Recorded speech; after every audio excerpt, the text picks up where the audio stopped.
എല്ലാവർക്കും കേശുവിൻ്റെ വൃന്ദാവനത്തിലേക്ക് വീണ്ടും സ്വാഗതം. ഇന്ന് നമുക്ക് ഒരുപാട് പ്രത്യേകതകളുള്ള ദിവസമാണ്. അഷ്ടമി രോഹിണിയാണ്. അതുപോലെ തന്നെ നമ്മുടെ വീട് പാല് കാച്ചിയ ദിവസം കൂടെ ഇന്നാണ്. അപ്പോൾ രാവിലെ ഞാൻ എഴുന്നേറ്റ് ഇതാ ഒരുങ്ങിക്കിട്ട് നിൽപ്പുണ്ട്, അമ്പലത്തിലൊക്കെ പോകണമല്ലോ എന്നൊക്കെ വിചാരിച്ചിട്ട്. എനിക്ക് ഈ സാരി ഉടുക്കാനാണ് ഏറ്റവും കൂടുതൽ സമയം പോണത്. അതുകൊണ്ട് അച്ഛനും മോനും ഒക്കെ ഉണർന്ന് വരണതിന് മുന്നേ ഞാൻ അതങ്ങ് തീർത്ത് വെച്ചാൽ ആ ജോലിയും ഒഴിവാകുമല്ലോ.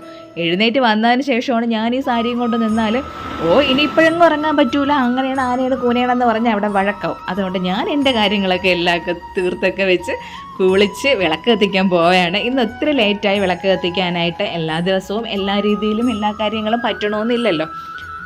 അങ്ങനെ അച്ഛനും മോനും എണീച്ച് വന്നപ്പോഴാണ് ഞാൻ ഒരുങ്ങി കിട്ടുന്നിപ്പോണ്ട്, നിങ്ങൾ ഇപ്പോഴാണല്ലോ എണീച്ച് വരണമെന്നൊക്കെ ചോദിച്ചത്. ഇനി എനിക്ക് അവിടെ മൊത്തം ഒന്ന് അലങ്കരിക്കണം.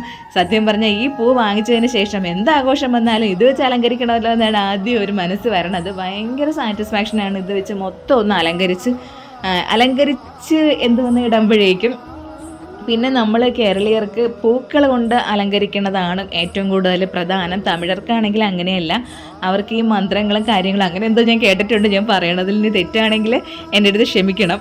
ഞാൻ അങ്ങനെ എന്തോ എവിടെയോ കേട്ടിട്ടുള്ളതാണ്. നമ്മൾ ഏറ്റവും കൂടുതൽ ഈ പൂക്കൾ ഭഗവാന് സമർപ്പിക്കാനായിട്ട് പൂക്കളും ഹാരങ്ങളും അങ്ങനെയുള്ള പൂമൂടൽ അങ്ങനെയുള്ള കാര്യങ്ങൾക്കാണല്ലോ നമ്മൾ പ്രാധാന്യം കൊടുക്കുന്നത്. അങ്ങനെ ഇതൊക്കെ വെച്ച് ഒന്ന് അലങ്കരിച്ചൊക്കെ വരുമ്പോഴേക്ക് തന്നെ ഭയങ്കര ഒരു രസമാണ്, ഭയങ്കര ഒരു പോസിറ്റീവ് ഫീല് വരും. ഇനി നമുക്ക് അമ്പലത്തിൽ പോകണം. അപ്പോൾ ഇവിടെ അമ്മയുടെ നാള് രോഹിണിയാണ്, ഞങ്ങളുടെ വീടിൻ്റെ നാള് രോഹിണിയാണ്. ഞങ്ങൾ വാസ്തുപ്രകാരം നോക്കിയ സമയത്തേക്ക് വീടിനൊരു നാളുണ്ട്. എനിക്ക് അപ്പോഴാണ് കേട്ടോ ഇതൊക്കെ മനസ്സിലാവുന്നത്. നമ്മൾ വീട് വയ്ക്കുന്ന സമയത്തല്ലേ നമുക്ക് ഈ വീടിൻ്റെ കുറേ കാര്യങ്ങൾ അറിയാൻ പറ്റുള്ളൂ. അതുവരെ നമുക്ക് ഇതിനെപ്പറ്റി വലിയ പിടുത്തം കാണൂലല്ലോ. അങ്ങനെ നോക്കിയപ്പോൾ വീടിൻ്റെ നാള് രോഹിണിയാണെന്നാണ് പറഞ്ഞത്. അങ്ങനെ ഒരു അഷ്ടമി രോഹിണിയുടെ അന്നാണ് ഞങ്ങളിവിടെ പാല് കാച്ചി ആദ്യമായിട്ട് കയറിയപ്പോൾ തന്നെ ഇവിടുത്തെ അച്ഛൻ ഉണ്ടാക്കി തന്ന ആ കൃഷ്ണ വിഗ്രഹമാണ് നമ്മളിവിടെ പൂജിക്കാനായിട്ട്. ഗണപതി ഹോമം, ഭഗവതി സേവ അങ്ങനെയുള്ള സംഭവങ്ങളൊക്കെ ഉണ്ടല്ലോ, അതിന് വന്ന പോറ്റിയെ കൊണ്ടാണ് ഞങ്ങൾ ആ പൂജാ ഏരിയയ്ക്കകത്ത് ഭഗവാന്റെ ആ ഒരു രൂപം വെച്ചതും. അപ്പോൾ അങ്ങനെയൊക്കെ നോക്കുമ്പോൾ നമുക്ക് ഒരുപാട് പ്രത്യേകതകളുള്ള ഒരു ദിവസമാണ് ഇന്നത്തെ ദിവസം. അങ്ങനെ എല്ലാം പൂക്കളും കാര്യങ്ങളൊക്കെ വെച്ച് അലങ്കരിച്ചിട്ട് ഇനി ഒന്ന് വിളക്ക് കത്തിക്കണം. വിളക്കൊക്കെ കത്തിച്ചിട്ട് വേണം അമ്പലത്തിൽ പോകാനായിട്ട്. ഇന്നത്തെ കാര്യം അറിയാമല്ലോ, ഇന്ന് അമ്പലത്തിലൊക്കെ നല്ല തിരക്കായിരിക്കും. നമുക്കിവിടെ തൊട്ടടുത്തുള്ള കൃഷ്ണകോവിലുകൾ രണ്ടുണ്ട്, ഒന്ന് കഴക്കൂട്ടത്തും ഉണ്ട്, ഒന്ന് ശ്രീകാര്യത്തും ഉണ്ട്. അപ്പോൾ ഞങ്ങൾക്ക് ആദ്യം കൺഫ്യൂഷനായിരുന്നു ഇവിടെ പോവാം. പിന്നെ വിചാരിച്ച് ശ്രീകാര്യത്ത് പുലിയൂർക്കോട് എന്ന അമ്പലത്തിൻ്റെ പേര്, അവിടെ ഭയങ്കര വിശേഷമായിരിക്കും. പിന്നെ ഞങ്ങൾക്ക് കുറച്ചും കൂടെ എളുപ്പം പോകാനായിട്ട് കഴക്കൂട്ടമാണ്. എന്ന് വെച്ചാൽ നമ്മൾ കഴക്കൂട്ടത്തിൽ പോയിട്ട് നമുക്ക് നേരെ കടയിൽ വരണമല്ലോ. പിന്നെ ഒരു വർഷം നമ്മളവിടെ സന്താന ഗോപാല അർച്ചനയൊക്കെ നടത്തിയിട്ടുണ്ടായിരുന്നു കഴക്കൂട്ടത്ത് കൃഷ്ണൻ കോവിലിൽ.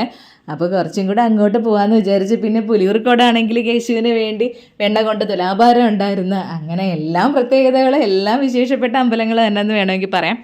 നമ്മളെ സംബന്ധിച്ചിടത്തുള്ള കാര്യമാണ്. അങ്ങനെ ഒരുങ്ങി ഞാൻ റെഡിയായി വിളക്കെല്ലാം കത്തിച്ച് എല്ലാം ഭഗവാനെ മനസ്സുകൊണ്ട് പ്രാർത്ഥിച്ച് ഇതുവരെ തന്ന എല്ലാ അനുഗ്രഹങ്ങൾക്കും നന്ദി പറഞ്ഞുകൊണ്ട് ഈ ഒരു ദിവസം ഇവിടെ ആരംഭിക്കുകയാണ്.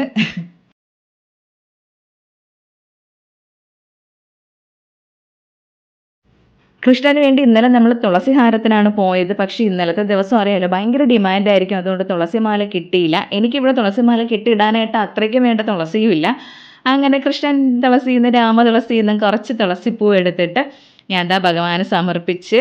അപ്പോൾ ഈ അഷ്ടമി രോഹിണിയുടെ അന്ന് തുളസിയില പിച്ചാൻ പാടില്ല എന്ന് എനിക്ക് അറിയില്ലായിരുന്നു കേട്ടോ. ഞാൻ ഷോർട്സ് ഇട്ടപ്പോഴാണ് ഒരാൾ കമൻറ്റ് ചെയ്തത്, എനിക്ക് അറിയില്ലായിരുന്നു അങ്ങനെ ചെയ്യാൻ പാടില്ല എന്ന്. എന്തായാലും ഞാൻ അതെടുത്ത് ഭഗവാന് സമർപ്പിച്ച് ഇനി ഇത് ചായ ഉണ്ടാക്കാനായിട്ടാണ് ഒരു തുളസി ഇലയും കൂടെ എടുത്തത്. അപ്പോൾ ചേട്ടന് രാവിലെ നല്ലൊരു ഇഞ്ചി ചായ വേണമെന്ന് പറഞ്ഞ് ഇഞ്ചിയും തുളസി ഇലയും ഇട്ട് നല്ലൊരു സ്ട്രോങ് ആയിട്ടൊരു കട്ടൻ ചായ കൊടുക്കാൻ പറഞ്ഞ്. അപ്പം ഞാൻ അവരവിടെ മോനെ മേലേക്ക് കഴുകി റെഡിയാക്കി എടുത്ത്. മോന് ചെറിയൊരു ജലദോഷത്തിൻ്റെ പനിയുടെ ലക്ഷണം ഉള്ളതുകൊണ്ട് അവനെ ഇന്ന് തല കുളിപ്പിച്ചില്ല. മിക്കവാറും അമ്പലത്തിൽ പോകുമ്പോൾ കേശു കുളിക്കൂല, മേലെ കഴുകിയാണ് പോണത്. അപ്പോൾ ചേട്ടനൊരു ഇഞ്ചി ചായ വേണം എന്ന് പറഞ്ഞിട്ട് ഞാനൊരു തുളസിയിലയും ഇഞ്ചിയും കൂടെ എടുത്ത് ഞാൻ ഒരു കട്ടനും കൂടെ ഇട്ട് കൊടുത്തിട്ട് ആ ചായയും കൂടെ കുടിച്ചും കൊണ്ട് അമ്പലത്തിൽ പോകാമെന്ന് വിചാരിക്കുകയാണ്.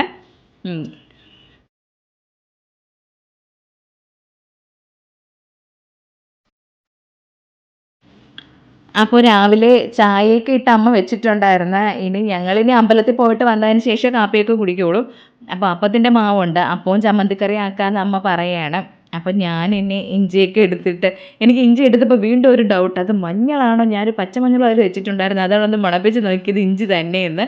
അതിനകത്ത് ഒരു പീസ് കട്ട് ചെയ്ത് വെച്ചിരുന്നതായിരുന്നു. അപ്പം മണപ്പിച്ച് നോക്കിയപ്പോൾ ഇഞ്ചിയൊക്കെ തന്നെ. അങ്ങനെ ഒരു ഇഞ്ചി ചായയൊക്കെ ഇട്ടുകൊണ്ടിരിക്കുകയാണ്. അനന്തമുണ്ട് വീട്ടിൽ. അപ്പോൾ അനന്തോൻ്റെ അടുത്ത് ചോദിച്ചപ്പോൾ അവൻ അമ്പലത്തിൽ വരണില്ല. അതുപോലെ നമ്മളിപ്പോൾ സ്കൂട്ടറിലാണ് പോകുന്നത്. അപ്പം നമുക്ക് ഇത്രയും പേർക്ക് പോകാനും പറ്റില്ലല്ലോ. കാറ് കൊണ്ടുപോയാൽ മെനക്കേടാണ്. എപ്പോഴും ചേട്ടൻ പറയും കാറ് പോണത് മെനക്കേടാണെന്ന്. ഒരു കണക്കിന് നോക്കിയാൽ പാർക്കിങ് കിട്ടേയില്ല. എവിടെ പോയാലും ഉള്ള അവസ്ഥ അത് തന്നെയാണ്. പ്രത്യേകിച്ച് ഇന്നത്തെ ദിവസം അമ്പലത്തിൽ ഭയങ്കര തിരക്കായിരിക്കുമല്ലോ. അപ്പോൾ പിന്നെ കാറ് കൊണ്ട് പോണത് നമുക്ക് ചിന്തിക്കാൻ പോലും പറ്റാത്ത കാര്യമാണ്. അങ്ങനെ അവിടെ ഇഞ്ചി ചായ അവിടെ റെഡി ആയിക്കൊണ്ടിരിക്കുകയാണ്. അപ്പം ഞാൻ അന്ന് ഉണ്ടാക്കി വെച്ച ധൂപമാണ് ഇത്. നല്ല നല്ല മണമാണ്. അടുക്കളയിൽ തന്നെ ഇത് വെക്കണം, എന്നാൽ അതൊരു അടുക്കളയിലൊരു മണമാണ്. ആ ഒരു പട്ടയുടെയൊക്കെ മണമല്ലേ. അപ്പോൾ അതങ്ങ് കത്തിച്ച് എനിക്ക് പിന്നെ കത്തിച്ച് വെക്കാം. അതിങ്ങനെ ശരിയാക്കി അത് കത്തിക്കേണ്ടത് ഒരു ഡൗട്ട് ഉണ്ടായിരുന്നു. ഈശ്വര ഇത് കത്തുമോ അല്ലേ, ഇനി ചീറ്റി പോവുമോ എന്നൊക്കെ ഒരു പേടിയുണ്ടായിരുന്നു. പക്ഷേ ഉണ്ടാക്കി നല്ല ഉണക്കി എടുത്തപ്പോഴേക്കും നല്ല സൂപ്പറായിട്ട് അത് കത്തണുണ്ട്. പക്ഷെ പെട്ടെന്ന് കത്തി ഒരു 10 മിനിറ്റ്, ഏകദേശം ഒരു 5 മിനിറ്റ് 6 മിനിറ്റ് അകത്ത് വരെ അത് കത്തി നിൽക്കും. അല്ലാണ്ട് ഒരുപാട് നേരമൊന്നും ഇരിക്കില്ല. അപ്പോഴും തന്നെ ആ ഒരു മസാലയുടെയും ആ ഒരു നല്ല ഒരു മണമാണ് കേട്ടോ. നല്ലൊരു മണം അങ്ങ് പരക്കും. അപ്പോൾ ഇതുണ്ടെങ്കിൽ ഈ പ്രാണികളും കൊതുകും ഒന്നും വരില്ല എന്നൊക്കെയാണ് പറയണത്. എന്തോ എനിക്ക് അതൊന്നും അല്ല, എനിക്ക് ആ ഒരു മണം കിട്ടുന്നുണ്ടല്ലോ, അത് തന്നെയാണ് വലിയ കാര്യം. അപ്പോൾ ആ സമയം കൊണ്ടതും അവിടെ വെള്ളം തിളയ്ക്കണ കണ്ടില്ലേ, അത് തിളച്ച് മറിയാണ്. ഇനി അതിൽ ഞാൻ ഇഞ്ചിയും തുളസിയില ഇട്ടിട്ടുണ്ടായിരുന്നു. അപ്പോൾ അത് തിളയ്ക്കുന്നതനുസരിച്ച് അതിൻ്റെ ആ സത്തൊക്കെ അതിൽ ഇറങ്ങുമല്ലോ. ഇനി കുറച്ച് തേയിലയും കൂടെ ഇട്ടിട്ട് ആ ചായ കൊടുത്ത്, ചേട്ടനിപ്പോൾ കുളിച്ചിട്ടുണ്ടായിരുന്നു, കുളിച്ചിട്ടൊക്കെ അവിടെ റെഡി ആയിരിക്കുകയാണ്. ഈ ഒരു ചായയും കൂടെ കുടിച്ചും കൊണ്ട് പോകാമെന്ന് പറഞ്ഞ് ഞങ്ങളവിടെ ആളവിടെ ഇരിക്കുകയാണ്.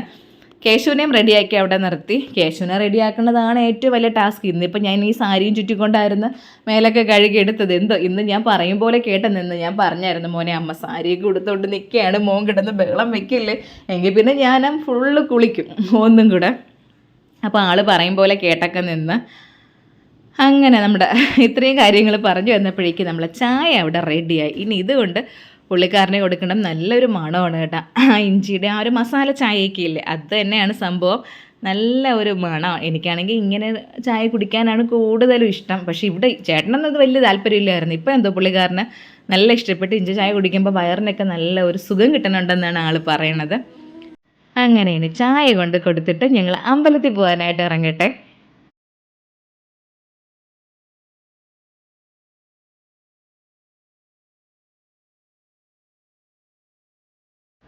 അപ്പോൾ ഇതാ ഞങ്ങൾ അമ്പലത്തിൽ പോകാനായിട്ട് റെഡിയായി. ഇനി അമ്പലത്തിൽ പോകണം.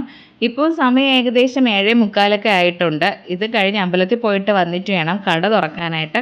എന്തായാലും അവിടെ നല്ല തിരക്കായിരിക്കും. നമ്മൾ ഇന്നലെ വൈകുന്നേരം അതുവഴി പോയായിരുന്നു. അതുവഴി പോയ സമയത്ത് ഈ കുളങ്ങര ഭഗവാൻ ക്ഷേത്രത്തിൽ നല്ല തിരക്കായിരുന്നു. ലൈറ്റും കാര്യങ്ങളും നമുക്ക് ബൈപ്പാസിൽ കൂടെ പോകുമ്പോഴേ അത് കാണാൻ പറ്റും. ഒരുപാട് ചരിത്ര പ്രാധാന്യമുള്ള അമ്പലം കൂടെയാണ് അത്. കുറേ കാര്യങ്ങളുണ്ട്. ഞാൻ മുന്നത്തെ വീഡിയോയിൽ അതിനെ പറ്റിയൊക്കെ പറഞ്ഞിട്ടുണ്ടായിരുന്നു. ഇനി എപ്പോഴും പറഞ്ഞ് നിങ്ങളെ ബോറടിപ്പിക്കണില്ല. അപ്പോൾ 8 വീട്ടിൽ പിള്ളമാരുമായിട്ടൊക്കെ ബന്ധപ്പെട്ടതാണ്. അവിടെ കഴക്കൂട്ടത്ത് പിള്ളയുടെ വീടിരുന്ന സ്ഥലമാണ്. അത് അവിടെ കുളം തോണ്ടിയതിന് ശേഷമാണ് അതിൻ്റെ കരയിലായിട്ട് ആ ഒരു കൃഷ്ണൻ്റെ അമ്പലം വെച്ചത്. നമ്മൾ ഈ വീടൊക്കെ കുളം തോണ്ടിയെന്ന് പറയില്ല, ആ ഒരു പ്രയോഗം വന്നത് തന്നെ അങ്ങനെയൊക്കെയാണെന്നാണ് പറയണത്. എന്തായാലും ഞങ്ങളിത് അമ്പലത്തിൽ എത്തിയിട്ടുണ്ട്.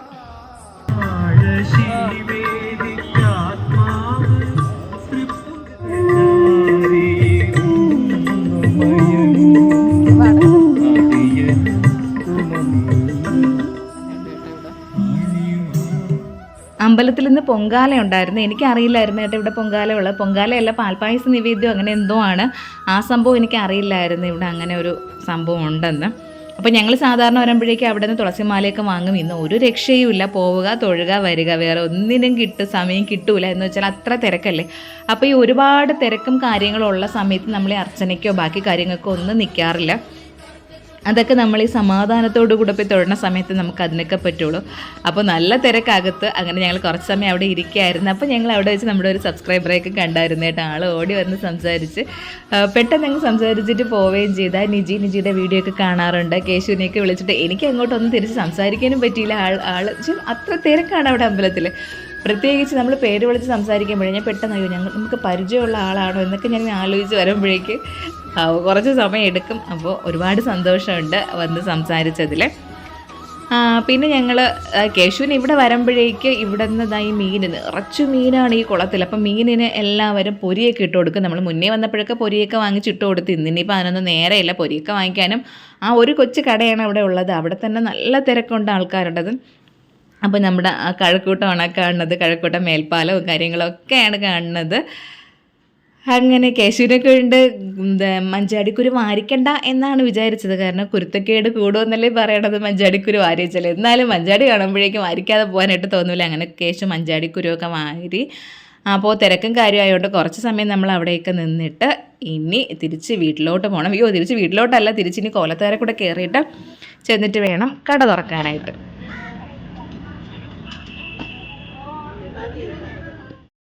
അങ്ങനെ നമ്മൾ കോലത്തുകര അമ്പലത്തിലെത്തി. കോലത്തുകര വന്നപ്പോഴേക്കും ഇന്ന് വലിയ തിരക്കും കാര്യങ്ങളൊന്നും ഇല്ലായിരുന്നു. നമ്മൾ കുറച്ച് ലേറ്റായി അമ്പലത്തിൽ വന്നപ്പോൾ. പിന്നെ ചതുർത്ഥിക്കുള്ള സംഭവമൊക്കെയാണ് അവിടെ എല്ലാം റെഡിയാക്കി. അതിനുള്ള തിട്ടയൊക്കെ പിടിച്ചിട്ടിരിക്കുകയാണ്, ഗണപതി ഹോമത്തിനുള്ളത്. അപ്പോൾ അവിടെ നിന്ന് കിട്ടിയ ഉണ്ണിയപ്പം തിന്നതാണ് കേശു. അപ്പോൾ കഴിക്കാനെങ്കിൽ ഉണ്ണിയപ്പം കടിച്ചപ്പോൾ ഞാൻ പറഞ്ഞു പുറത്തിറങ്ങിയിട്ടേ കഴിക്കാവൂ എന്ന് പറഞ്ഞപ്പോഴേക്കും ആൾ അങ്ങനെ ഒരു നോട്ടം നോക്കിയത്. പിന്നെ പ്രാവുകൾ അവിടെ ബലിച്ചോറ് കഴിച്ചുകൊണ്ടിരിക്കുന്നത്. പ്രാവിനെ ഓട്ടിക്കാനാണ് കേശു അവിടെ കറങ്ങിയത്. അപ്പോൾ ഞാൻ പറഞ്ഞു, മോനെ പ്രാവിനെ ഓട്ടിക്കല്ലേ, ബലിച്ചോറ് കഴിച്ചുകൊണ്ട് നിൽക്കണം. അപ്പോൾ എന്താണമ്മ ബലി എന്നൊക്കെ ചോദിക്കണം. അന്ന് അപ്പൂച്ചന് പോയി ഇട്ടതല്ലേ എന്നൊക്കെ ഭയങ്കര സംശയമാണ്. പിന്നെ ഇന്നിപ്പോൾ കേശുവിന് നാഷണൽ ട്രീ പഠിക്കാനുണ്ടായിരുന്നു. അപ്പം ഞാൻ ഇതാണ് ബനിയൻ ട്രീ. അപ്പോൾ ബനിയൻ ട്രീ എന്ന് പറഞ്ഞപ്പോഴത്തേക്ക് ഉടുപ്പാ, ഞങ്ങളുടെ ബനിയനാ എന്നൊക്കെയാണ് എന്നോട് തിരിച്ചു ചോദിച്ചത്. അങ്ങനെ ഞാൻ പറഞ്ഞാൽ കണ്ടില്ലേ, ഇതാണ് ബനിയൻ ട്രീ. അപ്പോൾ അതിൻ്റെ കുറേ സംശയങ്ങൾ. അപ്പോൾ ബനിയൻ ട്രീയിൽ ഞാനൊന്ന് തൊടട്ടാ അമ്മ എന്നൊക്കെ ചോദിച്ച് അവിടെ നിൽക്കുകയാണ്. അപ്പോൾ നമ്മൾ എന്ത് കാര്യങ്ങൾ ഇങ്ങനെ എന്തെങ്കിലും ഇൻസിഡൻ്റ് ആയിട്ട് റിലേറ്റ് ചെയ്ത് പറയുമ്പോഴേക്കും പിള്ളേരുടെ മനസ്സിലത് ഇരിക്കുമല്ലോ. അങ്ങനെ ഇപ്പോൾ ബനിയൻ ട്രീ എന്തായാലും കേശുവിൻ്റെ ജീവിതത്തിൽ മറക്കൂല. അപ്പോൾ ഇത് ബനിയൻ ട്രീയുടെ റൂട്ടാണോ എന്നൊക്കെ ചോദിച്ചിട്ടാണ് അവിടെ നിൽക്കുന്നത്. വിനായക ചതുർത്ഥിയുടെ കാര്യങ്ങളൊക്കെ എഴുതിയിരിക്കുന്നത് കണ്ടില്ലേ. അവിടെ എന്തോ 1008 നാളികേരത്തിലൊക്കെയുള്ള ഭയങ്കര സംഭവമായിട്ടുള്ള ഒരു ചതുർത്ഥിയാണ് ആ കോലത്തുകാരൻ നടക്കാൻ പോണത്. അപ്പോൾ ഈ ചതുർത്ഥിക്ക് വരണം. ചതുർത്ഥിക്കെന്നല്ല, എല്ലാ ദിവസവും ഇപ്പോൾ അമ്പലത്തിൽ വരണമുണ്ട്. പിന്നെ പനയുടെ മൂട്ടിലും ഉണ്ട്. വിനായക ചതുർത്ഥി ദിവസം എല്ലാ അമ്പലത്തിലും വിശേഷമല്ലേ. ഇപ്പം എല്ലാം നേരത്തെ അല്ലേ ആഘോഷങ്ങളും കാര്യങ്ങളും ഒക്കെ.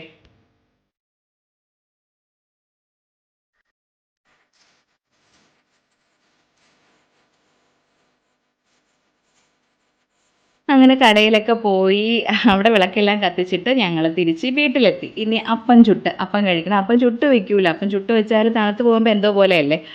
അങ്ങനെ ചേട്ടന് വന്ന ഉടനെ അപ്പം വേണം എന്ന് പറഞ്ഞ് എനിക്ക് ഡ്രസ്സ് മാറ്റാൻ പോലും സമയം കിട്ടിയില്ല. ഞാൻ ഓടി വന്ന് അപ്പം ഉണ്ടാക്കാൻ പോവുകയാണ്. ആൾക്ക് കഴിച്ചിട്ട് സമയമില്ല, ഒട്ടും നേരമില്ല. തിരിച്ചിനി കടയിൽ പോകണമല്ലോ.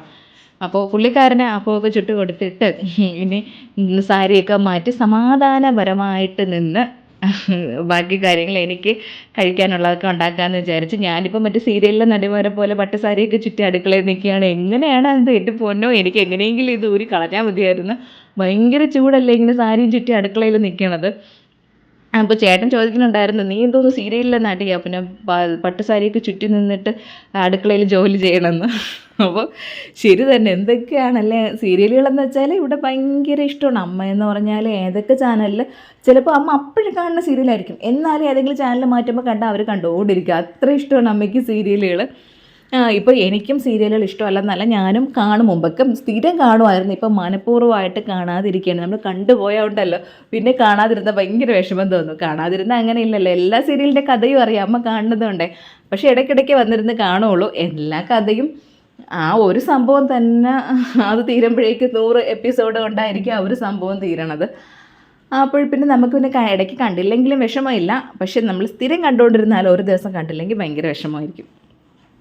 അപ്പോൾ അതിലൊക്കെ ഈ കാണിക്കുന്നത് ഇങ്ങനെ പട്ടുസാരിയും ചുറ്റി വലിയ മാലയും ഒക്കെ ഇട്ട് എന്താണല്ലോ, അതെന്തിനാണ് ആ ഒരു രീതി അങ്ങ് മാറ്റിയെങ്കിൽ കൊള്ളാമായിരുന്നു. നമ്മൾ സാധാരണ വീട്ടിൽ നിൽക്കും പോലെ നമ്മുടെ പണ്ടത്തെ സാധന സീരിയലില്ലേ, അതിൽ അവരൊക്കെ നിൽക്കണത് നമുക്ക് കുറച്ച് റിലേറ്റ് ചെയ്യാൻ പറ്റും. അവരൊന്നും ഇങ്ങനെ ആടയാഭരണത്തോടു കൂടിയൊന്നും അല്ല, നോർമലായിട്ട് എല്ലാവരും സാരി ഉടുത്താണ് നിൽക്കണതെങ്കിലും എല്ലാം നോർമലായിട്ട് നമുക്ക് തോന്നുമായിരുന്നു. ബാക്കി എല്ലാ സീരിയലുകളിലും ഇങ്ങനെ ഉടുത്തൊരുങ്ങി മുടിയൊക്കെ എന്ന് വെച്ചാൽ കെട്ടിവെച്ച് കിടന്നിട്ട് എഴുന്നേറ്റാലും അതുപോലെ തന്നെ ഇരിക്കുക. അതൊക്കെ എങ്ങനെയാണെന്നാണ് അതിശയം.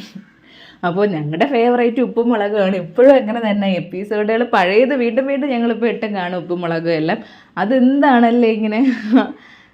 ആദ്യമൊക്കെ ഇവിടെ നമുക്ക് തൊട്ടടുത്തുള്ള വീട്ടുകാരൊക്കെ തർക്കിക്കുമായിരുന്നു, അത് ഒറിജിനൽ കഥയാണ്, അവർ ഭാര്യയും ഭർത്താവും ആണെന്നൊക്കെ. കാരണം അത്രയ്ക്ക് നമുക്കത് റിലേറ്റ് ചെയ്യാൻ പറ്റുന്ന കാര്യങ്ങളല്ലേ അതിൽ കാണിക്കണത്. അതൊക്കെ എന്തോ ആവട്ടെ. ഇനി ഇവിടെ ഇനി നമുക്ക് സദ്യ ഉണ്ടാക്കണം. അപ്പോൾ കുറച്ച് ലേറ്റായി സദ്യ ഉണ്ടാക്കാൻ തുടങ്ങിയപ്പോൾ തന്നെ ചെറിയ രീതിയിൽ ഒരു സദ്യ ഉണ്ടാക്കാമെന്ന് വിചാരിച്ച്. ഞാൻ പറഞ്ഞില്ലേ നമുക്കിപ്പോൾ അഷ്ടമിരോഹിണി മാത്രമല്ല നമ്മുടെ വീടിൻ്റെയും പിറന്നാളാണ്. അപ്പോൾ ഞങ്ങൾ സദ്യയൊക്കെ ഉണ്ടാക്കി. പാൽപ്പായസം രാവിലെ വെച്ച് ഭഗവാനെ വെച്ച് കൊടുക്കണമെന്നുണ്ടായിരുന്നു. അത് നടന്നില്ല. അമ്പലത്തിലൊക്കെ പോയിട്ട് വന്നപ്പോഴേക്ക് താമസിച്ച് തലേ ദിവസമേ പായസക്കൂട്ടോ അല്ലെങ്കിൽ വെർമസിലിയോ വാങ്ങിച്ച് വെച്ചിരിക്കണമെന്ന് വിചാരിച്ചിട്ട് അതും നടന്നില്ല. അപ്പോൾ ഭഗവാന് വെച്ച് കൊടുക്കാനൊന്നും പറ്റിയില്ല. വെജിറ്റബിൾസ് എല്ലാം അമ്മ അവിടെ ഇരുന്ന് കട്ട് ചെയ്തുകൊണ്ടിരിക്കുകയാണ്. ഇനി പാൽപ്പായസം തെർമസിൽ വെക്കണം. ഞാൻ അതിനായിട്ടുള്ള പാലൊക്കെ തിളപ്പിക്കുകയാണ്. പിന്നെ ഞാൻ എപ്പോഴും പറയും പോലെ നമുക്ക് സദ്യ പെട്ടെന്ന് ഉണ്ടാക്കി തീരുമെന്ന് തോന്നുന്നു. നമുക്കൊരു ഓർഡർ മനസ്സിൽ തന്നെ ഉണ്ടല്ലോ, ഇന്ന കാര്യങ്ങൾ ചെയ്യണം, അതിന് ഇന്ന സംഭവങ്ങൾ വേണം. അതുകൊണ്ടായിരിക്കും ഒരു സദ്യ ഉണ്ടാക്കാൻ ഭയങ്കര ഈസി ആയിട്ട് തോന്നും, നമുക്കൊരു നിമിഷം കൊണ്ട് ഉണ്ടാക്കിയെടുക്കാൻ തോന്നും. അല്ലാതെ നമ്മളിപ്പോൾ നോൺ വെജൊക്കെ ഉണ്ടാക്കുമ്പോഴോ അതിന് എന്തെങ്കിലും കറികൾ വെക്കണമെന്നൊക്കെ ആലോചിക്കുമ്പോൾ ഒരുപാട് സമയം എടുക്കും പോലെയാണ് എനിക്ക് ഫീൽ ചെയ്യാറ്. ഞാൻ എൻ്റെ കാര്യമാണ് പറയണത്, നിങ്ങളുടെ കാര്യങ്ങളെന്നല്ല. ചിലപ്പോൾ എനിക്ക് മാത്രമായിരിക്കാം അങ്ങനെ ഇങ്ങനെയൊക്കെയുള്ള തോന്നലുകൾ. അപ്പോൾ എന്തായാലും നമ്മൾ കുറച്ച് സംഭവങ്ങൾ വെച്ചിട്ട് പെട്ടെന്നൊരു സദ്യ ഉണ്ടാക്കാമെന്ന് വിചാരിച്ച് അതിനുള്ള കാര്യങ്ങളൊക്കെ തുടങ്ങി. 11 മണിക്കാണ് സദ്യ ഉണ്ടാക്കാമെന്നും പറഞ്ഞ് ഇറങ്ങണത്. കാരണം അമ്പലത്തിലേക്ക് പോയിട്ട് വന്ന് കാപ്പി കുടിച്ചൊക്കെ കഴിഞ്ഞ് എല്ലാം കഴിഞ്ഞൊക്കെ വന്നപ്പോഴേക്കും 11 മണി കഴിഞ്ഞ്. അപ്പോൾ ഞാൻ അമ്മയോട് പറഞ്ഞായിരുന്നു, അമ്മ തുടങ്ങണ്ട, ഞാനും കൂടെ വന്നിട്ട് ചെയ്യാം. ഇല്ലെങ്കിൽ അമ്മ എന്ത് ചെയ്യുന്നറിയാമോ, എല്ലാം അമ്മയ്ക്ക് പെട്ടെന്ന് ചെയ്യണം. അവരങ്ങ് എല്ലാ കാര്യങ്ങളും അങ്ങ് ചെയ്യാനായിട്ട് നിൽക്കും. ഒന്നാമത് അമ്മയ്ക്ക് വയ്യാത്തതും കൂടെയാണ്. വയ്യാത്തതെന്ന് വെച്ചാൽ വേറൊന്നുമല്ല, ഈ കാലുവേദന കുറച്ചധികം സമയം നിൽക്കുമ്പോഴേക്ക് ഭയങ്കര കാലുവേദനയാണ്. അപ്പോൾ അമ്മ അതൊക്കെ കട്ട് ചെയ്തുകൊണ്ടിരുന്നപ്പോഴേക്കും ഞാനങ്ങ് തേങ്ങയൊക്കെ തിരവി വയ്ക്കാമെന്ന് വിചാരിച്ച്. പിന്നെ ഇതാ പരിപ്പ് കറിക്കുള്ള പയർ റെഡിയായി. അപ്പോൾ ഞങ്ങളിങ്ങനെയാണ് പരിപ്പ് കറി വയ്ക്കുന്നത്. ഞാൻ വാവിൻ്റെ വീഡിയോയിൽ കാണിച്ചിട്ടുണ്ടായിരുന്നു. പയറും കൊച്ചുള്ളി അല്ലെങ്കിൽ സവാളയും കൂടെ ഇട്ട് ഒരു 5-6 വിസിലിൽ അങ്ങ് വേവിച്ചെടുക്കും. വേവിച്ചെടുത്തതിന് ശേഷം അതിനൊന്ന് തണുത്തിട്ട് അതിന് മുമ്പ് അതിനെ വേവിച്ചുകൊണ്ടിരിക്കുന്ന സമയത്ത് തന്നെ കുറച്ച് തേങ്ങാപ്പീരയും വെളുത്തുള്ളിയും ജീരകവും മഞ്ഞൾപ്പൊടിയും 2 പച്ചമുളകും കൂടെ ഇട്ട് അതൊന്ന് നല്ലതുപോലെ അരച്ചെടുക്കും. അത് അരച്ചെടുത്തിട്ട് പിന്നെ ഈ പയർ വെന്ത് വരുമല്ലോ, ഈ പയറും കൂടെ അതിലേക്കിട്ട് ഒന്നിങ്ങനെ ക്രഷ് ചെയ്തെടുക്കുകയുള്ളൂ. പയർ പിന്നെ അങ്ങ് നല്ല വെണ്ണ പോലെ അരഞ്ഞ് വരണ രീതിയിൽ അരയ്ക്കൂല, അല്ലാതെ ഒന്ന് അരച്ച് എടുത്താൽ ഇതേ പരുവത്തിനൊക്കെ ഒന്ന് അരച്ചെടുക്കും. അരച്ചെടുത്തിട്ടാണ് നമ്മൾ പരിപ്പ് കറി വെക്കാറ്. എന്നിട്ട് നമ്മളൊന്ന് അനത്തിയെടുക്കുകയുള്ളൂ, അത് തിളപ്പിക്കുകയില്ല. അരപ്പം ഒന്ന് ചൂടാക്കിയിട്ട് എടുക്കും. എന്നിട്ട് ഒരല്പം നെയ്യും കൂടെ ഒഴിച്ചു കൊടുക്കും. പിന്നെ കടുകും കൂടെ താളിച്ചിട്ടാൽ പരിപ്പ് കറി റെഡിയായി. പിന്നെ ഇനി തോരൻ വെക്കണം. സത്യം പറഞ്ഞാൽ എനിക്ക് എല്ലാം ഡീറ്റെയിൽ ആയിട്ട് വീഡിയോ എടുക്കണമെന്നുണ്ടായിരുന്നു. ഇന്നലെ എന്തോ ഭയങ്കര തിരക്കും കാര്യങ്ങളും 100 സ്ഥലത്ത് എനിക്ക് ഇടയ്ക്കിടയ്ക്ക് ഓടേണ്ടിയൊക്കെ വന്ന്, അതുകൊണ്ട് അപ്പോഴപ്പോഴുള്ള വീഡിയോകൾ മാത്രമേ കാണിക്കണുള്ളൂ. ഡീറ്റെയിൽ ആയിട്ട് ഈ വേവിക്കുന്ന കാര്യങ്ങളൊന്നും എടുക്കാനായിട്ട് പറ്റിയില്ല. അങ്ങനെ അവിടെ ക്യാബേജ് തോരൻ റെഡിയായി. അതിനിടയ്ക്ക് അവിയലിനുള്ളത് ഏകദേശമൊക്കെ ആയി. അപ്പോൾ അവിയലിനുള്ള അരപ്പ് അമ്മ അവിടെ അരച്ച് വെച്ചിരിക്കുകയായിരുന്നു. പരിപ്പ് കറി ഇടത് കൂട്ട് ഞാൻ ഇങ്ങോട്ട് ഒഴിക്കണതേ ഉള്ളൂ. ഈ ഒരു കൺസിസ്റ്റൻസിയിലാണ് നമ്മൾ എടുക്കുന്നത്. അല്ലാതെ പയർ വറുത്തും പൊടിച്ച് അങ്ങനെയും വെക്കും. പിന്നെ പരിപ്പ് വാങ്ങിച്ച് വെക്കും. പരിപ്പ് വാങ്ങിച്ച് പരിപ്പ് വയ്ക്കുന്നത് ഇവിടെ നമുക്ക് അത്ര വലിയ താല്പര്യമില്ല. അതുകൊണ്ടാണ് ഇങ്ങനെ വെക്കണത്. അപ്പോൾ ഇത് ഞാൻ ഇനി റെഡി ആയിട്ട് കാണിച്ചു തരാം. ഞാൻ നേരത്തെ പറഞ്ഞില്ലേ, ആ രീതിയിലാണ് ഞങ്ങൾ പരിപ്പ് കറി വെക്കാറ്. ഇതിനി പച്ചടിക്കുള്ളതാണ്. പച്ചടിക്കുള്ളത് വേണം, പുളിശ്ശേരിക്കുള്ളത് വേണം. അപ്പോൾ പച്ചടിക്കുള്ളതെല്ലാം റെഡിയായി. പുളിശ്ശേരിക്കുള്ളത് അമ്മതും അപ്പുറത്ത് റെഡിയാക്കി വെച്ച് കഴിഞ്ഞായിരുന്നു. പിന്നെ അന്ന് പുളിഞ്ചിക്ക് കുറച്ചുകൊണ്ട് വന്നില്ലേ, ആ പുളിഞ്ചിക്കീരെ ഞാൻ കട്ട് ചെയ്ത് കായവും മഞ്ഞൾപ്പൊടിയും ഉപ്പും മുളകും കൂടെയൊക്കെ ഇട്ട് ഒരു ദിവസം ഉണക്കി വെച്ചിട്ടുണ്ടായിരുന്നു. അപ്പോൾ അതിന് ഇന്ന് അച്ചാറിടണം. നമുക്കിവിടെ നാരങ്ങയും മാങ്ങയൊക്കെ അച്ചാർ ഇരിപ്പുണ്ട്, പക്ഷേ എടുക്കൂല. ഓണത്തിന് മാത്രമേ എടുക്കുകയുള്ളൂ. അതിനായിട്ട് മാറ്റി വെച്ചിരിക്കുകയാണ് സംഭവം. അപ്പോൾ കുറച്ച് പുളിഞ്ചിക്ക് നല്ല വാടിയിരിക്കണ കണ്ടില്ലേ, അതും കൂടെ അങ്ങ് അച്ചാറിടണം. സദ്യ ആകുമ്പോഴേക്കും അച്ചാർ വേണമല്ലോ, തൊട്ട് കൂട്ടാനായിട്ട് എന്തെങ്കിലും വേണ്ടേ. അപ്പോൾ നമ്മുടെ അച്ചാർ അവിടെ റെഡിയാക്കിക്കൊണ്ടിരിക്കുകയാണ്.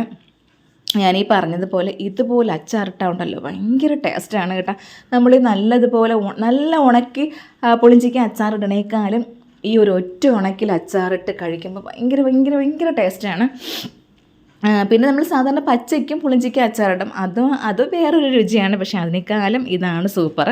അച്ചാറിട്ട് ഒന്ന് തണുത്തില്ല, അതിന് മുമ്പ് ഞാൻ ഭരണയിലോട്ടാക്കിയാണ്. ഈ പുളിഞ്ചിക്കയുടെ കാര്യം അറിയാമല്ലോ, ഇരിക്കണ പാത്രവും സ്പൂണും എല്ലാം അത് നശിപ്പിച്ച് കളയും.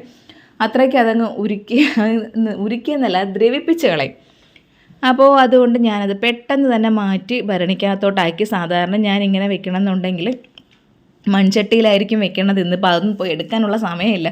ഒന്നാമത് നേരം താമസിച്ച്, പിന്നെ സദ്യയും കൂടെ ഉണ്ടാക്കുന്നത് കൊണ്ട് ഭയങ്കര വിശപ്പും തോന്നും. പെട്ടെന്ന് തട്ടിക്കൂട്ട് രീതിയിൽ എല്ലാ സദ്യവട്ടങ്ങൾ ഒരുക്കാനുള്ള തയ്യാറെടുപ്പിലാണ്.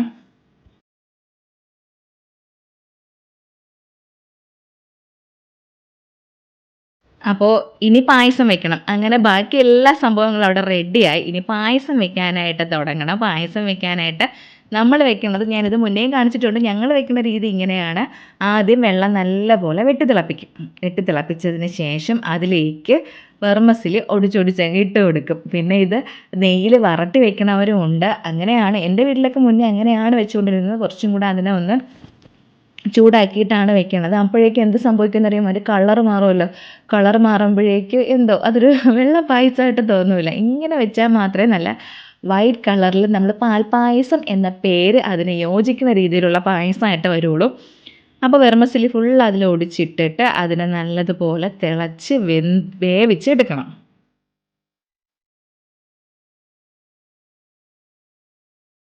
ഈ വെർമസിലി അവിടെ വേവണ സമയം കൊണ്ട് ഇനി കടുക് താളിച്ചിട്ട് ഇതെന്താ പറയണ്ട, അതിലെല്ലാത്തിലും കടുക് താളിക്കണമല്ലോ. അപ്പോൾ എല്ലാ കറികൾക്കും കൂടെ വേണ്ടിയാണ് ഇത്രയും എണ്ണ തോന്നണത്. പിന്നെ ഞാൻ ഈ ക്യാമറ കുറച്ചും കൂടെ സൂമാക്കി വെച്ചിരിക്കുന്നത് കൊണ്ടായിരിക്കും ഒരുപാട് എണ്ണ തോന്നണത് കേട്ടോ. എൻ്റെ അമ്മ തന്നെ കുറ്റം പറയുന്നത് എന്തിനാണ് ഇത്രയും എണ്ണ യൂസ് ചെയ്യണതെന്ന്. പിന്നെ എനിക്ക് പേഴ്സണലായിട്ട് ഒരുപാട് പേര് കമൻറ്റ് ചെയ്ത് ചോദിച്ചിട്ടുണ്ടായിരുന്നു, ചേച്ചി ബ്ലഡിൻ്റെ റിസൾട്ടൊക്കെ കിട്ടിയോ, എന്തെങ്കിലും പ്രശ്നമുണ്ടോ എന്ന്. ആ ചോദിച്ചതിൽ എനിക്ക് ഒരുപാട് സന്തോഷമുണ്ട്. നമ്മളറിയാത്ത ഒരുപാട് ആൾക്കാർ നമുക്ക് എന്തെങ്കിലും പ്രശ്നങ്ങളുണ്ടോ എന്നിങ്ങനെ അന്വേഷിക്കണുണ്ടല്ലോ. അത് തന്നെ വലിയ കാര്യമാണ്. അപ്പോൾ ഞാൻ അതിൽ അവർക്കൊക്കെ മറുപടി കൊടുത്തിട്ടുണ്ടായിരുന്നു. എനിക്ക് ബ്ലഡ് ടെസ്റ്റ് ചെയ്തപ്പോഴേക്ക് കൊളസ്ട്രോൾ കൂടുതലാണ്. അപ്പോൾ അതിനുള്ള ടാബ്ലറ്റ് കഴിച്ചുകൊണ്ടിരിക്കുകയാണ്. മുന്നേ കൊളസ്ട്രോൾ കൂടുതലാണ്. പിന്നെ ഞാൻ എന്ത് ചെയ്യുന്നറിയോ, ഇടയ്ക്ക് വെച്ചിട്ട് കൊളസ്ട്രോളിൻ്റെ ഗുളിക കഴിക്കില്ല. എനിക്കത് കഴിക്കുമ്പോൾ ഭയങ്കര ക്ഷീണം പോലെ തോന്നും. പക്ഷേ എന്ത് ചെയ്യാനായിട്ട്, കഴിക്കാതിരുന്നപ്പോഴായിരുന്നു ഇത്രയും പ്രശ്നങ്ങൾ എന്നെ തേടി വന്നത്. അപ്പോൾ ഇനി കഴിച്ചില്ലെന്നുണ്ടെങ്കിൽ പണി കിട്ടും എന്ന് പറഞ്ഞിരിക്കുകയാണ്. അതുകൊണ്ട് ഇപ്പോൾ കറക്റ്റായിട്ട് കഴിക്കുന്നുണ്ട്. ചേട്ടൻ്റെ വകയാണെങ്കിൽ പിന്നെ പറയുകയും വേണ്ട. എനിക്ക് വഴക്ക് കേട്ട് എൻ്റെ ചെവി ഇങ്ങനെ തഴമ്പിച്ചിരിപ്പുണ്ട്. ഇപ്പോൾ എന്നും ആൾ വന്നിട്ട് ചെക്ക് ചെയ്യും ഞാൻ കഴിച്ചോ ഇല്ലേന്ന്. ഗുളിക എടുത്ത് നോക്കും, ആ സ്ട്രിപ്പ് എടുത്തിട്ട് നോക്കും ആൾ. അങ്ങനെ അപ്പം നമ്മളെല്ലാത്തിലും കടുകൊക്കെ താളിച്ചൊഴിച്ചല്ലോ. അപ്പോഴേക്ക് നമ്മുടെ ഈ സംഭവം റെഡിയായി. വെർമസലി എല്ലാം നല്ല വെന്ത് വന്നിട്ടുണ്ട്. ഇനി അതിനെ എന്ത് ചെയ്യുന്നറിയാമോ, ഇതുപോലെ ഒന്ന് ഊറ്റിയിട്ട് അതിനെ അങ്ങ് കഴുകിയെടുക്കുക. അപ്പോൾ അതിൻ്റെ കട്ട് കളയാൻ വേണ്ടിയാണ്. ഇല്ലെങ്കിൽ ഒരു കാടി പോലെ തോന്നും. അപ്പോൾ അതിനെ ഇങ്ങനെ ഒന്ന് കഴുകിയെടുത്തിട്ട് ആ കട്ട് കാര്യങ്ങളൊക്കെ സംഭവങ്ങളൊക്കെ ഒന്ന് കളഞ്ഞതിന് ശേഷമാണ് പിന്നെ നമ്മളിത് വീണ്ടും പായസമാക്കി എടുക്കണത്. അപ്പോൾ അതങ്ങനെ കഴുകി ഊറ്റി വെച്ചിട്ടുണ്ട്. ഇനി പഞ്ചസാര പാണി കാച്ചണമല്ലോ. അപ്പോൾ ഒരല്പം വെള്ളവും കൂടെ ഒഴിച്ചിട്ട് പഞ്ചസാര പാണി കാച്ചാനായിട്ട് വെച്ചിട്ടുണ്ട്. പിന്നെ ചൗവരി അമ്മ നേരത്തെ തന്നെ അവിടെ വേവിച്ച് വെച്ചിരിക്കുകയായിരുന്നു. ഈ ചൗവരി ഉണ്ടല്ലോ, ഈ ചൗവരി സംഭവം എങ്ങനെ ഉണ്ടാക്കണമെന്ന് ഇപ്പോഴാണ് എനിക്ക് മനസ്സിലായത്. നമ്മുടെ ഈ മരിച്ചിനിയില്ലേ, മരിച്ചിനിയുടെ മരിച്ചിനി വേവിച്ചിട്ട് അതിൻ്റെ കട്ട് കൊണ്ട് അങ്ങനെ ആ സംഭവം എന്തോ കൊണ്ടിട്ടാണ് ചൗവരി ഉണ്ടാക്കുന്നത്. അപ്പോൾ അതൊക്കെ ഇപ്പോഴാണ് മനസ്സിലായത്. അപ്പോൾ അമ്മ പറയുന്നുണ്ട്, പണ്ട് വയറുവേദന വയറുകടിയൊക്കെ വരുന്ന സമയത്ത് ചൗവരി പാൽക്കഞ്ഞി ആക്കി കുടിക്കുമെന്ന്. അമ്മ ഇങ്ങനെ ഓരോ കാര്യങ്ങൾ ചെയ്യുമ്പോൾ പണ്ടത്തെ പല കാര്യങ്ങളും ഇങ്ങനെ പറയും. അപ്പോൾ അമ്മ അതിങ്ങനെ പറഞ്ഞുകൊണ്ടിരിക്കുകയായിരുന്നു. പണ്ട് നമുക്ക് വയറുകടിയും വയറുവേദനയൊക്കെ വരുമ്പോഴേക്ക് അമ്മ അത് ചൗവരി പാൽക്കഞ്ഞി പോലെ പാലൊക്കെ ഒഴിച്ചിട്ട് കഞ്ഞി പോലെ വെച്ച് തരുമെന്ന്. അപ്പോൾ ഇപ്പോൾ അമ്മ എന്തായാലും ചൗവരി കാച്ചി വെച്ചിരുന്നു, കുറച്ച് കൂടുതലായിരുന്നു. അപ്പം ഞാൻ അത്രയും എടുത്തില്ല, കുറച്ചേ എടുത്തുള്ളൂ. അപ്പോഴാണ് അമ്മ അതിൽ കുറച്ച് പാലും കൂടെ ഒഴിച്ചിട്ട് കോരി കുടിക്കുകയായിരുന്നു. ഞാൻ പറഞ്ഞിട്ട്, അമ്മ ഗ്യാസൊന്നും കൊണ്ട് കയറരുത്, എനിക്ക് അറിഞ്ഞുകൂടെ ചൗവരി കുടിച്ചാൽ ഗ്യാസ് വരുമെന്ന്. അപ്പോഴാണ് അമ്മ ഈ കഥ പറഞ്ഞത്. അങ്ങനെ പാല് കാച്ചി വെച്ചിട്ട് കുറേശ്ശെ ഒഴിച്ചെടുക്കണതേ ഉള്ളൂ. നമ്മളിപ്പോഴേ എല്ലാം റെഡിയാക്കി വെക്കുമ്പോഴേക്ക് വിളമ്പാൻ സമയമാകുമ്പോൾ വീണ്ടും ഇത് കട്ടിയാവും. അപ്പോൾ കുറച്ച് പാല് മാറ്റി വെച്ചിരിക്കും ആ സമയത്തേക്ക് എടുക്കാനായിട്ട്. ഇനി ഇതിൽ നമ്മുടെ കിസ്മിസൊക്കെ എല്ലാം റെഡിയാക്കി ഇടണമല്ലോ. അപ്പോൾ കുറച്ച് നെയ്യ് ഒഴിച്ചിട്ട് ഇനി അതിലേക്ക് അണ്ടിപ്പരിപ്പും മുന്തിരിയൊക്കെ ഇട്ടെടുക്കുന്നുണ്ട്. പിന്നെ നേരത്തെ അതിൽ ഏലക്ക പൊടിച്ചിട്ടായിരുന്നു കേട്ടോ, അത് വീഡിയോ എടുക്കാനായിട്ട് മറന്നുപോയി. ഏലക്കയൊക്കെ പൊടിച്ചിട്ട് ഈ അണ്ടിപ്പരിപ്പുണ്ടല്ലോ, നെയ്യിൽ വറുത്ത് കോരി എടുക്കുമ്പോൾ നല്ല മണമാണ്, ചുമ്മാ കഴിക്കാൻ തോന്നുന്നത്. അങ്ങനെ വറുത്ത് കോരി എടുക്കുമ്പോഴേക്ക് കുറേ നമ്മളെ വയറ്റിലോട്ടായിരിക്കും പോകണം. അത് കഴിഞ്ഞിട്ട് പായസത്തിലോട്ട് വീഴുള്ളൂ. നെയ്യിൽ ഇതായിരുന്നാലും മുന്തിരി ആയിരുന്നാലും അങ്ങനെയാണ്. നെയ്യിൽ വറുത്ത് വരുമ്പോൾ ഒരു പ്രത്യേക മണവും ഒരു രുചിയൊക്കെയാണ്. പക്ഷേ പായസത്തിൽ കിടന്നാൽ ഈ രണ്ട് സംഭവങ്ങൾ എനിക്ക് തിന്നാനായിട്ട് തോന്നൂല, അല്ലാണ്ട് കഴിക്കാനാണ് ഇഷ്ടം. പായസത്തിൽ കിടന്ന അണ്ടിപ്പരിപ്പായാലും ഞാൻ അങ്ങനെ കഴിക്കൂല.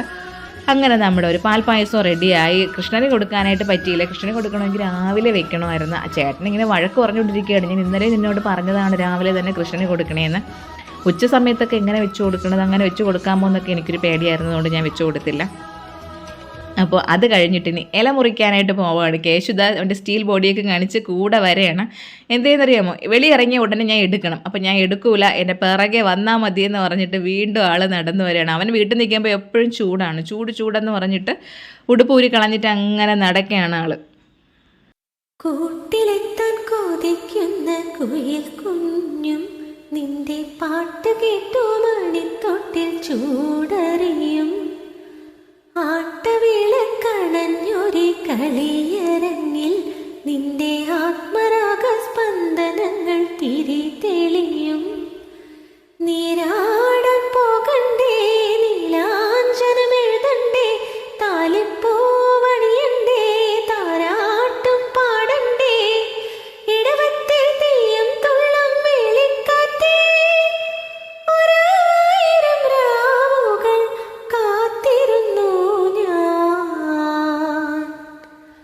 പഞ്ചവർണ്ണക്കുളിരേ പാലാഴിക്കടവിൽ വരുമോ, കൂടെ വരുമോ, നെഞ്ചിലൂറും മധുരം തേച്ചോറും മൊഴിയിൽ തരുമോ, പാടിത്തരുമോ. മുന്നാഴി മുത്തുണ്ട്, മൂവന്തി പൊന്നുണ്ട്, മുകിലാരം കാവിൽ പൂരം കാണാൻ. മാനുണ്ട്, മയിലുണ്ട്, മഞ്ചാടി പുഴയുണ്ട്, മഴവില്ലിൻ കൂടാരത്തിൽ പോകാം. ആരും കാണാ പുലരികൾ കാണാം.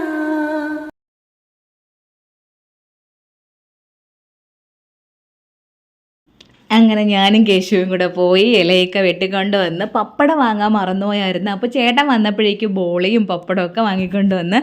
അപ്പോൾ ഇനി പപ്പടം പൊരിക്കണം. അതും കൂടെ ആയാൽ എല്ലാം തീർന്ന് സദ്യവട്ടത്തിനുള്ള എല്ലാ സംഭവങ്ങളും റെഡിയായി. ഇനി സദ്യ അങ്ങോട്ട് കഴിച്ചാൽ മാത്രം മതി. അപ്പോൾ ഇപ്പം തന്നെ സമയം 2:30 ആയി കേട്ടോ. നല്ല വിശപ്പായി. പക്ഷേ എന്നാലും ചേട്ടനും കൂടെ വന്നിട്ട് കഴിക്കാം. ഈ സദ്യ കഴിക്കുമ്പോൾ നല്ല വിശന്നിരുന്നിട്ട് കഴിക്കുമ്പോൾ ഉണ്ടല്ലോ ഇരട്ടി ടേസ്റ്റ് തോന്നും. അപ്പോൾ അങ്ങനെ നമ്മൾ വെയിറ്റ് ചെയ്തിരുന്നു. പുള്ളിക്കാരനെ എത്തി. കേശു പപ്പടം കണ്ടാൽ അപ്പം പറക്കൊണ്ട് പോവും. അങ്ങനെ ഇലയൊക്കെ വിളമ്പി. ഇനി ഇതൊക്കെയാണ് നമ്മുടെ വിഭവങ്ങൾ.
അങ്ങനെ കറികളെല്ലാം എടുത്ത് അവിടെ കൊണ്ട് വെച്ചിട്ട് ഞങ്ങളും കൂടെ കഴിക്കായിരുന്നു. ഇല്ലെന്നുണ്ടെങ്കിൽ നമുക്ക് ഒരുമിച്ചിരിക്കാനായിട്ട് പറ്റൂല. വീണ്ടും കറികളൊക്കെ എടുക്കാൻ പോകണമല്ലോ. ചോറൊക്കെ കലത്തോടെ ഇങ്ങ് എടുത്തോണ്ട് വന്നു. കാരണം വിശപ്പ് അത്രയ്ക്ക് ഉണ്ടായിരുന്നു.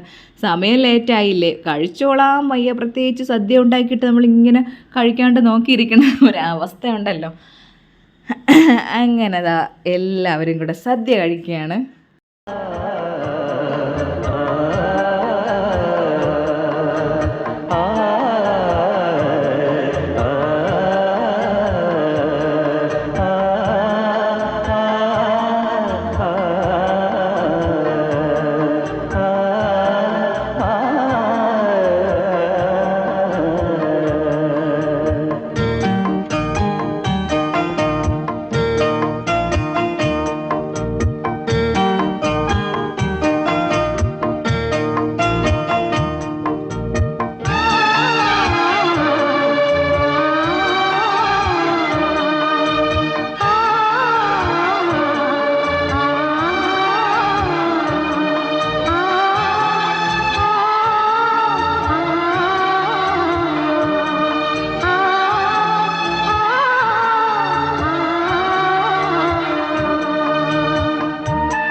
കഴിഞ്ഞ വർഷം വരെയും മോനെ ഈ അഷ്ടമി രോഹിണിയുടെ അന്നും അതുപോലെ തന്നെ വിഷുവിൻ്റെ അന്നും ഒക്കെ കൃഷ്ണവേഷം കെട്ടിക്കുമായിരുന്നു. ഇപ്പോൾ പിന്നെ അതൊന്നും നടന്നില്ല. അപ്പോഴേക്ക് വൈകുന്നേരം ആയപ്പോഴേക്കും ഘോഷയാത്ര വരാറായി. അപ്പോൾ ഞങ്ങളുടെ വീട്ടിന് അതുവഴിയാണ് പോണത്. അങ്ങനെ ഞങ്ങൾ വീട്ടിൽ പോയി നിൽക്കുകയായിരുന്നു ഘോഷയാത്ര കാണാനായിട്ട്. അപ്പോൾ വീട്ടിൽ കുഞ്ഞമ്മയുടെ മോളും മോളുടെ മോനും അവളുടെ ഹസ്ബൻഡും ഒക്കെ ഉണ്ട്. എല്ലാവരും വീട്ടിലുണ്ടായിരുന്നു. അങ്ങനെ ഞങ്ങളും വീട്ടിൽ പോയി നിൽക്കുകയാണ് ഘോഷയാത്ര വരുന്നത് കാണാനായിട്ട്.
അങ്ങനെ ഘോഷയാത്ര കടന്നു പൊയ്ക്കൊണ്ടിരിക്കുകയാണ്. കേശുവിനുള്ള ഏറ്റവും കൂടുതൽ സന്തോഷം എന്താണെന്ന് വെച്ചാൽ കിച്ചു ഒന്ന് പഠിപ്പിക്കാൻ പറ്റൂല. ആ മേളത്തിൻ്റെ കൂടെ അവനും ഉണ്ട്. അവൻ ചെണ്ട കൊട്ടാനായിട്ട് പോകും. അപ്പോൾ അവൻ ഇന്നലെ പറഞ്ഞിരിക്കുകയായിരുന്നു വരാൻ പറ്റൂല ചേച്ചി, ഇന്ന് മേളം ഉണ്ടെന്ന്. അപ്പോൾ കിച്ചുവിനെ മേളത്തിൻ്റെ കൂടെ കണ്ടപ്പോൾ കേശുവിന് ഭയങ്കര സന്തോഷം, ഇന്നിനി വരൂലല്ലോ എന്ന്. അപ്പോൾ ഇതൊക്കെയായിരുന്നു ഇന്നത്തെ ഞങ്ങളുടെ വിശേഷങ്ങൾ ഇഷ്ടമായ ലൈക്ക് ചെയ്യുക, ഇഷ്ടമായില്ലെങ്കിൽ ഡിസ്ലൈക്ക് ചെയ്യുക. പിന്നെ നിങ്ങളിത് കാണുന്നത് FBയിലാണെങ്കിൽ എൻ്റെ പേജ് ഒന്ന് ഫോളോ ചെയ്യണം. അല്ല യൂട്യൂബിലാണെങ്കിൽ ചാനൽ ഒന്ന് സബ്സ്ക്രൈബ് ചെയ്യാനായിട്ട് മറക്കരുത്. പുതിയ വീഡിയോയും പുതിയ ഒത്തിരി വിശേഷങ്ങളുമായിട്ട് നമുക്ക് വീണ്ടും കാണാം.